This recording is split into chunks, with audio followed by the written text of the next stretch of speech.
Retour en France, parce que c'était l'annonce de la semaine chez Hexagone MMA. Paul Denis Navarro qui va affronter, ça y est, Anzor Baybadirov. Ce sera le 12 juin prochain à la LDLC Arena de Lyon.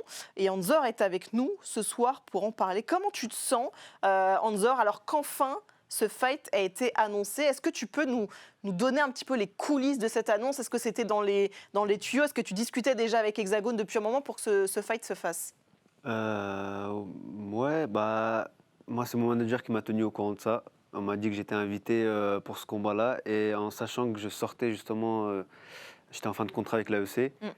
Et là, je me suis dit, si on m'appelle et en plus c'est le combat de Paul, bah, forcément, ils vont me faire monter. Et on parlait ouais, justement d'un combat contre Paul. Mais il y avait beaucoup de choses où on n'arrivait pas à s'entendre pour faire ce combat-là. Du coup, il a gagné son combat sur un gros KO. Moi, ça m'a. J'étais content du coup. Il passe en 3-0 sur 3 finishes. Et peut-être qu'il veut me montrer qu'en striking, il est bon aussi. Mais ouais, il savait que tu étais là, évidemment. Il savait que tu je- étais dans la salle. Il y a une petite mise en scène, mine de rien, parce que tu es monté dans la cage après le combat et la victoire de Paul Dena, justement pour qu'il y ait ce face-à-face où vous vous parlez beaucoup. Il y a beaucoup de trash talk aussi entre vous deux. On sait que vous vous cherchez, vous vous chauffez depuis un moment. Est-ce que toi aussi, tu attendais ce moment-là de te retrouver face à face avec lui dans la cage? bah, on s'est retrouvés plusieurs fois déjà, mais c'était pas avec autant de tension. Ouais. On se retrouvait vite fait, comme si on était des potes. Mais là, c'était autre chose. Euh, Est-ce que tu aimes bien ça? Est-ce que tu aimes bien te retrouver comme ça avec ce trash talk Est-ce que c'est quelque chose qui te galvanise un petit peu ou pas? C'est dans ton caractère, c'est ce que tu aimes faire ou pas? hmm, je ne serai pas le premier, je ne Ouais. suis jamais le premier à provoquer. Donc là, en sachant que c'est lui qui a commencé et aussi que j'ai une histoire avec lui, ouais, ça chauffe de plus en plus, on va dire. Il faut qu'on... Vas-y, C'est une vas-y. question. S'il avait perdu ce combat, est-ce que tu aurais quand même voulu l'affronter? Ou c'est juste parce... ou c'est encore mieux qu'il ait gagné et tu te dis ça me donne encore plus envie de l'affronter, mais s'il avait perdu par exemple, tu t'aurais voulu quand même. Non, je pense pas. Je pense Ok. que Il y a un intérêt sportif comme Ouais, ça. Tout c'est ça. Je pense ça, que la il y a un question C'est de pas, geste... c'est pas tant une rivalité Voilà, c'est ça. personnelle quoi. là actuellement, c'est une rivalité pas personnelle. Mhm. Moi, j'ai absolument rien contre lui. J'ai pas de haine ou quoi que ce soit. C'est C'est votre histoire commune. Ouais. purement sportif, mais on va dire, on ne sera jamais des amis, on va jamais aller manger ensemble. Euh, on se balance des pics à chaque fois, tout ça, mais non, s'il aurait perdu, ça m'aurait pas intéressé. Je Ok. pense que j'aurais demandé quelqu'un d'autre, enfin, j'aurais fait en sorte d'affronter quelqu'un plus fort que lui, ou quelqu'un dans la catégorie, mais Pour avoir un vrai challenge sportif. Je pense ouais, que c'est ça. c'est Moi, ça aussi. ouais. On va en parler évidemment de tes projets aussi sportifs à Hexagone, etc. Mais il faut que tu nous racontes un petit peu cette rivalité justement dont tu parles avec Paul, parce qu'elle dure depuis très longtemps, depuis YFC, depuis là où vous combattiez tous les deux justement sur YouTube, sur Ibra TV. Il faut que tu nous racontes d'où ça vient, comment c'est né et pourquoi vous avez continué d'entretenir aussi toute cette rivalité. Bah, ça a commencé, moi, à cette époque-là, bah, comme sur l'image, je combattais encore chez Ouais. Bois TV. Et la première fois qu'il a affronté, je ne sais plus son prénom, bah, la première fois que Paul il est apparu sur la chaîne, on me contacte, on me dit qu'il y a un nouveau. Et moi, à ce moment-là, je combattais tout le monde. Mm-mm. Donc on me propose quelqu'un, mais je connaissais ni son prénom, ni comment il combattait. J'ai dit, ok, bah, vas-y, je suis chaud. Et la vidéo est sortie, j'ai dit oui directement, j'ai donné ma réponse. Au final, il y a quelqu'un d'autre, bah, son ami, son frère, je ne sais pas c'était qui, Ali. Mhm. Lui aussi, il a perdu. Mais avant qu'il s'affronte, je devais affronter Paul ce jour-là. Et finalement, ça ne s'est pas fait. Moi, je devais affronter quelqu'un d'autre qui est actuellement en amateur, Mhm. que vous connaissez tous. Et finalement, lui, il a été échangé aussi avec quelqu'un d'autre pour que moi, j'affronte quelqu'un de, on va dire, pour que Paul y gagne, je gagne. D'accord. On se retrouve comme ça en face à face. Il faut que tu nous donnes le nom parce que Ouais, Johnny c'était, Toy cherche depuis tout à l'heure. on s'est regardé, C'est genre. qui est en amateur? Hugo Vidal. Ah, ok. De base, D'accord. bah, personne n'était au courant de ça. Je devais l'affronter lui de base, mais finalement, vu qu'il ils voulaient faire monter Paul et Hugo Vidal en même temps. Bah, ils ont mis Vidal contre quelqu'un d'autre, moi contre Oui, il y quelqu'un a d'autre. des stratégies, et effectivement. C'est ça, pour que- c'est pour que tout le monde Ouais. monte et au final, ça s'est retrouvé comme ça. Ça, Anzor, c'était la terreur un peu chez YFC. Il y a des mecs, je sais, il y en a, il prend TKO sur des low kicks en fait. Il était venu, moi je suis combattant de rue.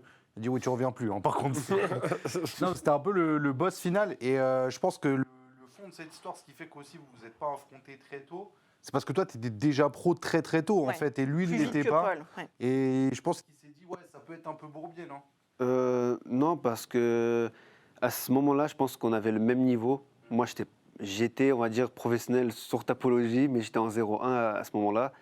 Et c'était une erreur que j'avais fait, j'avais 19 ans et j'étais parti tout seul en Belgique et c'était le deuxième événement d'Ibra TV dans la cage. Et ils ont compté ça comme un combat pro. Et depuis, mais moi, je n'étais pas dans les MMA à ce moment-là.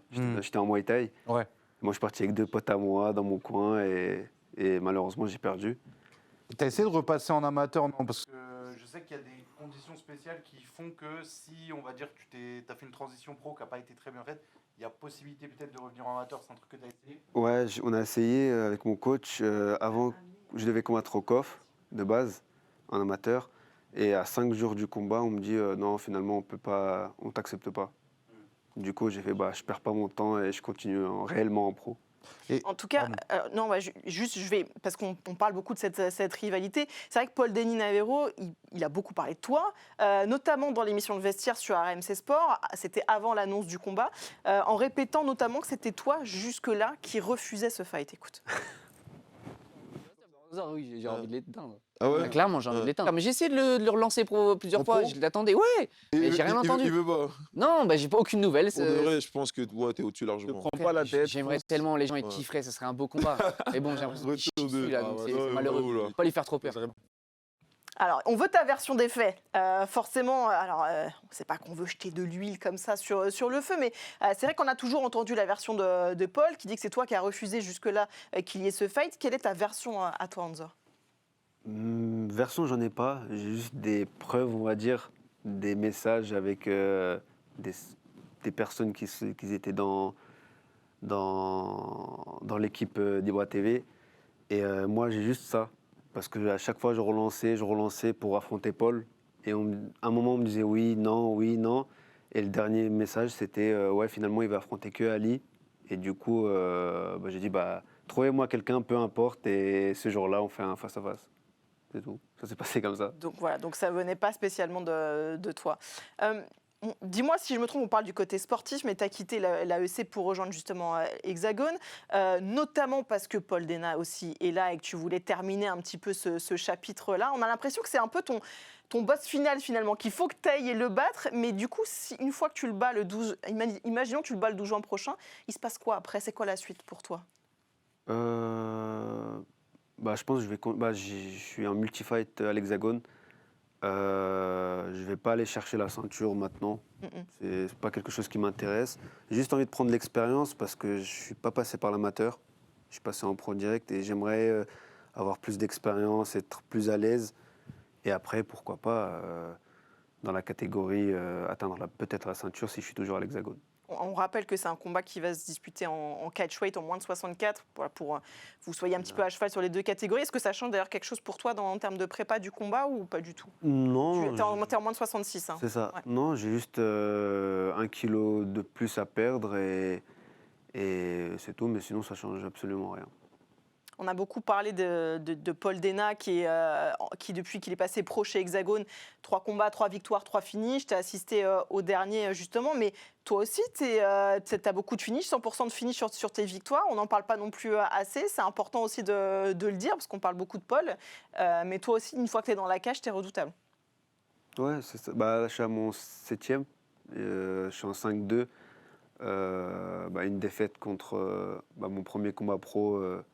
Celui-là, et le deuxième, c'était à l'AEC aussi. Et depuis on va dire ma deuxième réelle défaite à l'AEC, on a tout changé, tout ce qui est entraînement, même dans la vie de tous les jours. Et depuis, j'enchaîne des victoires. L'AEC, c'est un peu moins exposé qu'Hexagone. Je pense que si on avait posé la question aux gens il y a 2 ans, il y en a beaucoup qui t'auraient donné favori de ce fight. Aujourd'hui, ça s'est un peu inversé. Tu penses que les gens, sous-estiment ou ils dorment un peu sur ce que tu as fait à l'AEC? Ouais, je pense qu'il y a beaucoup de personnes. Bah, en fait, c'est ce que j'ai eu avec Paul pendant le face-à-face, le tout premier. Bah, je pense qu'ils ont encore l'image de moi méchant. Comment on va dire? Bah, en fait, c'est le moment où je l'ai poussé.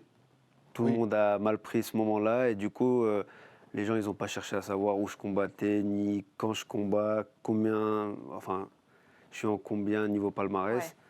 Et ouais, comme tu as dit, l'AEC, c'est pas médiatisé comme l'Hexagone, donc je pense que les gens, ils sont pas trop au courant. Et ce côté où vous poussez, parce que bon, c'est vrai qu'à ce moment-là, vous êtes très proches, il parle beaucoup, on sent qu'il sourit, il veut te provoquer.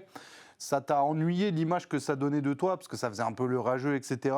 Est-ce que c'est un truc justement que... Parce qu'on sait parfois que les réseaux, ça peut aller très très vite, il y a plein de gens qui t'ont écrit et tout. Ça a été dur justement, ou toi, c'est bon, tu te dis c'est pas grave? Au début, je comprenais pas parce que moi, c'est la première fois. Moi, je combattais sur Ibra TV, mais à part des bons commentaires, des bons messages, parce qu'à ce moment-là, je combattais, personne ne me connaissait réellement, juste sur mes victoires. Mais le fait de recevoir, on va dire, plein de messages d'un coup, mais des messages vraiment dans l'extrême, non, ça m'a pas fait grand-chose. Ça m'a pas fait grand-chose. Au début, ça m'a fait bizarre, mais au jour d'aujourd'hui, je rigole parce que je regarde les messages, je vois que c'est des messages super violents. Après, je regarde leur tête et ça fait rire. Du Souvent, coup, ça marche bien de faire ça. ouais, c'est ce que je fais à chaque fois. Du coup, je rigole et je laisse tomber. Je regarde un autre message. Et dernière question, c'est est-ce qu'à un moment donné, tu as eu envie de te détacher de ça? Tu as eu envie de te dire, vas-y, je suis à 5-6 combats pro, je vais pas attendre toute ma vie derrière cette histoire, finalement, c'est loin derrière nous, venez, on passe à autre chose. Ouais, en fait, ma carrière, elle tourne pas tout autour de Paul. Oui, bien sûr, ça va être un tremplin, ça va. Ça va être attendu, il y a plein de gens qui vont Ouais, regarder là pour le coup. En fait, ça va accélérer plus dans ma carrière. Ça va vraiment m'aider, mais s'il n'y avait pas Paul, j'aurais continué à faire des combats comme tous les combattants qu'il y a en France. Oui, c'est pas non plus c'est pas la fin de ton histoire en Non. MMA, ce combat avec Paul Dena, mais c'est sûr que ça va être très très médiatisé. Je pense que tu le sais évidemment, et ce sera le 12 juin prochain à Lyon, dans une grande salle en plus. Donc voilà, on sera évidemment au rendez-vous sur RMC Sport. Merci Anzor d'avoir été avec nous. C'est à vous. Merci pour l'humilité aussi, parce que de dire que tu es passé pro trop vite aussi, que ça a été peut-être un petit peu trop vite, c'est bien aussi de ta part de le dire et de l'avouer très simplement finalement. Donc merci à toi. Tu voulais donner aussi une autre image de toi, je pense que c'est fait aussi ce soir, donc merci beaucoup.